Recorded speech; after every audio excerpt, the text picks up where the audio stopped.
Hello students, कैसे हैं आप लोग। आई होप आप लोग बहुत अच्छे हैं। मैं दीपिका और आज हम लोग वापस से जानेंगे इंग्लिश ग्रामर में कुछ एक नया टॉपिक। ठीक है, आज हम लोग जानेंगे एक यूज़ बताने से पहले मैं आपको बता दूं कि अगर आप हमारे चैनल पे नए हो तो चैनल को सब्सक्राइब कीजिएगा, लाइक कीजिएगा, अपने दोस्तों को भी शेयर कीजिएगा ताकि आपके साथ साथ आपके दोस्तों को भी बेनिफिट हो। तो आज हम लोग जानेंगे यूज़ ऑफ बाय। ठीक है, ये हमारा एक प्रीपोजिशन है, ये है हमारा एक प्रीपोजिशन, लेकिन कंफ्यूजन बहुत क्रिएट करता है। तो हम लोग क्या जानेंगे आज, यूज ऑफ बाय। ऐसा नहीं है कि बाय है तो हम सिर्फ एक ही यूज पढ़ेंगे, बिल्कुल नहीं, इसके बहुत सारे यूज हैं। ठीक है, तो हम इसके यूज को हम स्टेप बाय जानेंगे। देखिए, सबसे पहला तो इसका यूज है, जैसे मान लीजिए हम बगल के सेंस की बात करते हैं, पास के सेंस की बात करते हैं, नज़दीक के सेंस की बात करते हैं। ठीक है, जिसको हम नियर बाय भी बोल सकते हैं। ठीक, तो ये यहाँ पे हम क्या यूज़ करेंगे, यहाँ पे नियर के लिए यानी कि पास के लिए हम जो है बाय का यूज़ करेंगे। साथ साथ जो है हम पैसिव वॉइस में बाय का यूज़ करते हैं, पैसिव वॉइस में भी बाय का यूज़ करते हैं ना। जैसे मान लीजिए मैंने एक किताब लिखा, तो फिर किताब किसके द्वारा लिखी गई, बाय मी। ठीक है, I wrote a book was written by me. ठीक है, तो क्या हो गया, यहाँ पे जो है, यहाँ पे भी पैसिव वॉइस में भी बाय का यूज हो गया। फिर उसके बाद जो है बाय का यूज हम टाइम का सेंस बताने के लिए भी हम बाय का यूज करते हैं। जब हम किसी टाइम को मतलब कि किसी टाइम को हम बताते हैं कि जैसे मान लीजिए संडे को मैंने ये किया वो किया, मतलब एक टाइम से मैं एग्जांपल बताऊंगी तो आपको बहुत अच्छे से समझ में आएगा। तो टाइम को भी शो करने के लिए हम बाय का यूज करते हैं। और साथ साथ हम आपको बता दें तो फिर जो है टाइम को शो करने के लिए हम बाय का यूज करते हैं। और मान लीजिए अगर हम कोई काम किसी के द्वारा कर रहे हैं, जैसे मैं मार्कर के द्वारा लिख रही हूँ, है ना, मैं मार्कर के द्वारा लिख रही हूँ, I am writing by a marker. तो मार्कर के द्वारा यानी कि के द्वारा, तो यहाँ पे भी के द्वारा या फिर बाय रेफरेंस कह सकते हैं, है ना, के द्वारा। तो यहाँ पे तो बाय ही रहेगा, इसलिए अलग से कोई इंग्लिश है नहीं इसका। अब एक एग्जाम्पल जब हम लोग जानेंगे तो बहुत अच्छे से जानेंगे कि हमारा बाय यूज कैसे होता है।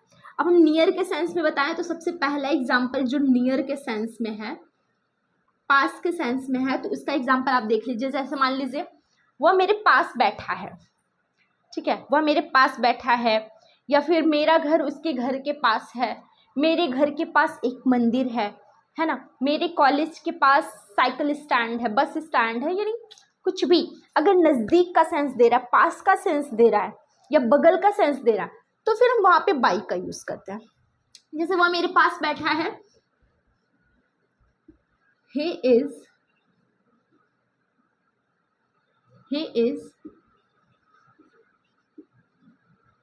sitting by me, वह मेरे पास बैठा है, he is sitting by me। या फिर कह सकते हैं मेरा घर जो है उसके घर के पास है, my house is by his house, is near his house कह सकते हैं यहाँ पे, है ना, near his house, मेरा घर उसके घर के पास है। ठीक है, यहाँ पे ऐसे कह सकते हैं। ये तो मान लीजिए नियर के सेंस में हो गया। दूसरा हम लोग बाय का यूज करते हैं, क्या बताया मैंने, पैसिव वॉइस में। पैसिव वॉइस वही होता है कि किसी और के द्वारा किसी काम का होना। ठीक है, जैसे ये लिखा गया है तो मेरे द्वारा लिखा गया है। ठीक है, तो इस तरीके से हम पैसिव वॉइस में, आप एक्टिव पैसिव बहुत अच्छे से पढ़े हैं, तो पैसिव वॉइस में जो है जैसे बोल सकते हैं हम a poem is written, a poem is written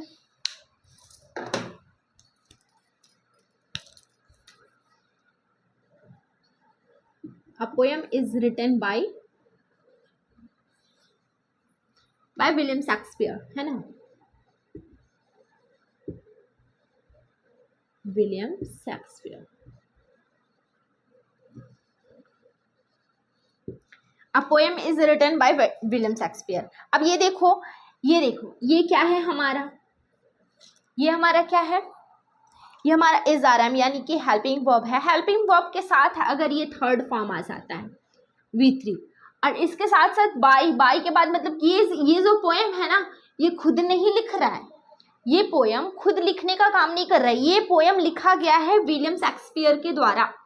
तो फिर ये जो इनके द्वारा लिखा गया है ये पोएम, तो इसी को हम क्या बोल देते हैं, पैसिव वॉइस बोलते हैं। ठीक है, जो काम किसी और के द्वारा किया जाए वो हमारा पैसिव वॉइस होता है। और इसका एक्टिव वॉइस बोले तो William Shakespeare rights a poem, that's simple, क्योंकि वो प्रेजेंट का ही तो बना है, प्रेजेंट इंडेफिनिट का ये बना हुआ है पैसिव वॉइस। पैसिव वॉइस में कोई टेंस का चेंजिंग नहीं होता, बस जो है जब पैसिव बनाते हैं तो क्या हो जाता है, हेल्पिंग वर्ब के साथ वी का थर्ड फॉर्म आ जाता है। ठीक है, वर्ब का। चलिए जो है तीसरा आप देखिए, तीसरा क्या है, जब वो टाइम का सेंस बताता है। टाइम का सेंस समझने के लिए थोड़ा सा आपको समझना पड़ेगा कि टाइम के सेंस में ना, जब टाइम का सेंस बताता है ये पैसिव वॉइस का है। ठीक है, ये पैसिव वॉइस का है और ये जब टाइम का सेंस बताएगा तो सबसे पहले तो आप ये समझिए टाइम का सेंस हम 3 जगह पे यूज़ करेंगे। आई मीन कि हमारे 3 पार्ट ऑफ टेंस में, 3 पार्ट ऑफ टेंस, जैसे कि वो रहेगा हमेशा वो जो है वो पास्ट को ही डिक्लेयर करेगा। जैसे मान लीजिए हैज़ बीन, हैड बीन या विल हैव बीन, ये भी हमारा जो है ना पैसिव में ही रहेगा, ये भी हमारा पैसिव में ही रहेगा, विल हैव बीन। इन सब के साथ आ जाएगा हमारा वर्ब का थर्ड फॉर्म। ठीक है, फॉर एग्जाम्पल आप देखेंगे I had been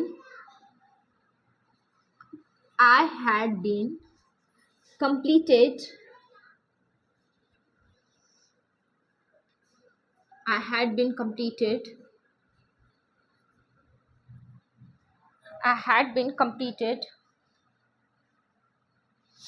my all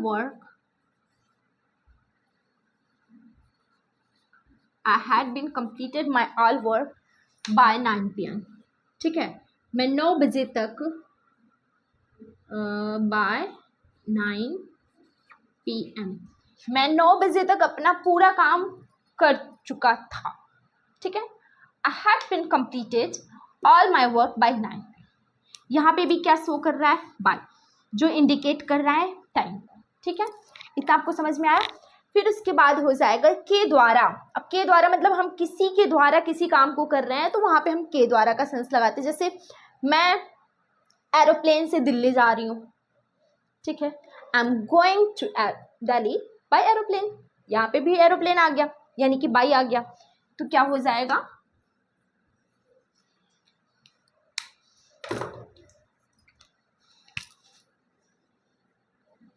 marker issue हो रहा है थोड़ा सा।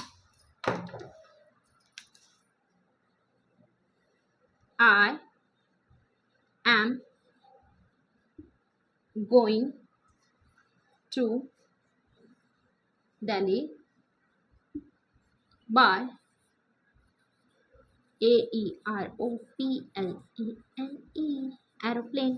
ठीक है, अब यहाँ पे देखो मैं एरोप्लेन के द्वारा ही दिल्ली जा रही हूँ, लेकिन एक चीज़ आपको और बता दूँ, कभी भी जब भी ये बाई वर्ड आ जाता है, स्पेशली मैं बाई के बारे में बता रही हूँ, बाकी कोई भी प्रीपोजिशन है तो कभी भी कोई भी प्रीपोजिशन हो उसके जस्ट बाद हम आर्टिकल नहीं लगाते, उसके जस्ट बाद हम कोई भी आर्टिकल नहीं लगाते, ना ए लगाते ना अ लगाते, एन लगाते हैं। ठीक है, तो यहाँ पे जैसे कि अगर हम ये नहीं बोल सकते I am going to Delhi by a aeroplane, नहीं, क्योंकि मुझे तो एक ही एरोप्लेन से जाना है, मैं 10 एरोप्लेन से तो जा नहीं सकती हूँ, है ना।